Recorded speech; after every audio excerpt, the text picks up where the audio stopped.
Assalamualaikum warahmatullahi wabarakatuh, teman-teman. Apa kabar semua? Sehat selalu ya, amin. Nah, terima kasih sudah tonton channel YouTube Isram Lao, channel yang membahas tentang hal-hal yang berkaitan dengan hukum, membahas tentang edukasi hukum ataupun konsultasi hukum secara gratis. Nah, teman-teman, segmen kali ini saya mau bahas mengenai tips membeli tanah agar tidak tertipu ya. Mungkin selama ini banyak warga masyarakat yang tertipu terkait jual beli tanah karena mungkin tanahnya bersengketa, tanahnya tidak jelas, surat-suratnya juga tidak jelas, suratnya bodong, dan juga mungkin tanah itu sudah pernah diperjualbelikan oleh ahli waris yang lain, nah, sehingga kita menjadi korban. Nah, oke teman-teman, ya, berikut ini saya ingin membagikan beberapa tips agar tidak tertipu dalam jual beli tanah. Nah, oke teman-teman, tonton terus video ini sampai selesai.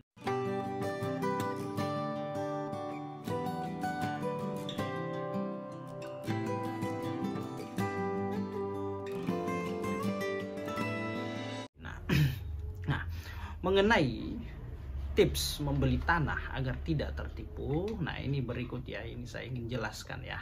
Pertama, kalau sudah senang, sudah minat dengan tanah yang misalkan ditawarkan oleh ahli waris atau si pemilik tanah, maka jangan terburu-buru ya, jangan tergesa-gesa, cek semua data-datanya. Kalau bisa datang ke lokasi langsung, pastikan objek itu benar milik si penjual atau pemilik tanah atau ahli waris ya. Harus cek lingkungan sekitar, datang ke lokasinya.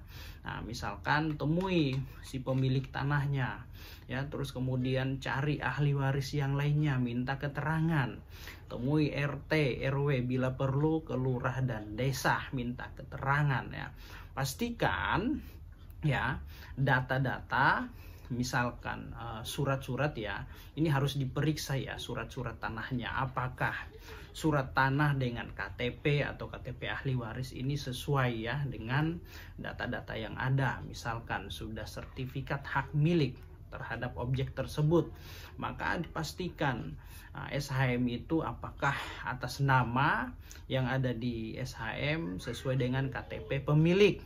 Nah, kalau itu ya cek lagi ke BPN apakah itu terdaftar dan objeknya itu ada atau tidak. Nah, lalu kemudian kalau misalkan statusnya masih AJB atau akta jual beli ya, maka datang tanyakan ke PPAT atau camat ya.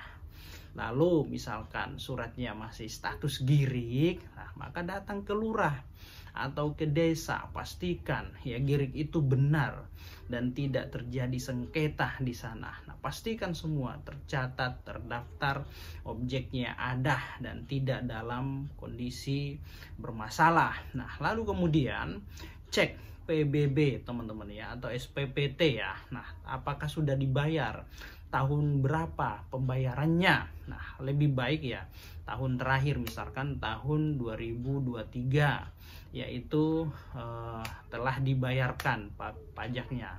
Nah, itu lebih bagus. Nah, lalu kemudian cek KTP, pastikan ya nama yang ada di KTP dengan nama yang ada di surat-surat, misalkan SHM, di AJB atau girik ya, sesuai ya itu. Jangan sampai namanya berbeda atas nama pemilik dengan nama yang ada di KTP. Nah, ini perlu diragukan, pertanyakan ya. Jadi jangan asal beli ya. Sama halnya kita beli kucing dalam karung ya, suaranya doang kedengeran ngeong-ngeong-ngeong, tahu-taunya kucingnya gitu kita nggak tahu ya. Entah itu yang di dalam karung itu kucing mainan atau kucing betina, kucing jantan dan lain-lain sebagainya ya. Nah, lalu selanjutnya cek legalitas tanah. Nah, seperti yang saya sampaikan tadi ya, mengenai legalitas tanah, misalkan statusnya SHM, sertifikat hak milik, maka harus pastikan di kantor BPN ya, sertifikat itu merupakan produk BPN dan tidak dalam kondisi sengketa. Objeknya jelas ada sesuai dengan titik yang ada di surat tersebut ataukah di AJB Girik ya, harus dicek semua legalitasnya. Nah, mengenai jual beli teman-teman, misalkan pada saat mau lakukan jual beli, nah maka harus di hadapan pejabat-pejabat yang memang punya kewenangan atau punya wewenang dalam hal itu. Misalkan pembuatan AJB di depan PPAT, camat atau notaris, dan disaksikan oleh perangkat-perangkat lurah atau desa. Nah itu, nah terus kemudian misalkan ingin beli tanah, ingin mau balik nama, tingkatkan status ya. Nah, harusnya segera diurus. Nah, segera diurus, minta pihak-pihak yang punya kewenangan atau kompeten dalam bidangnya. Nah, seperti itu ya. Nah, diurus balik nama. Balik namanya ke kantor BPN ya, Badan Pertanahan Nasional. Jangan ke tempat-tempat lain ya, karena yang menerbitkan sertifikat itu adalah hanya BPN teman-teman ya, maka urusnya ke sana, atau misalkan melalui notaris ya. Pastikan ya jangan menggunakan pihak-pihak ketiga ya, seperti calo dan lain-lain. Tetapi kalau misalkan punya kesibukan, maka percayakan kepada orang yang benar-benar paham, misalkan memberikan kuasa untuk mengurus masalah-masalah ini.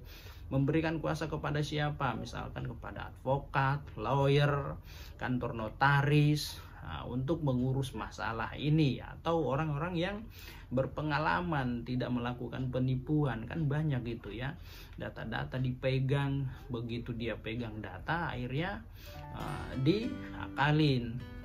Surat itu tahu-taunya diatasnamakan dirinya, bukan si pemilik penjual. Nah ini sangat ngeri ya, terkait masalah kejahatan-kejahatan dalam bidang pertanahan. Nah ini yang harus benar-benar diperhatikan ya para pembeli atau penjual. Nah harus pahami tipsnya ya, jangan sampai salah, tertipu lagi. Nah ibaratnya membeli kucing dalam karung yang saya bilang tadi ya. Nah misalkan mau beli kucing betina atau kucing Anggora, tapi kucingnya yang ada di dalam karung suaranya doang yang kedengeran, ngeong-ngeong-ngeong, tentunya pas dibuka ya adanya kucing kampung, kucing cowok lagi bukan betina. Nah oke teman-teman ya, itu kira-kira tips membeli tanah agar tidak tertipu. Nah teman-teman yang belum subscribe, jangan lupa subscribe ya, share dan like ya.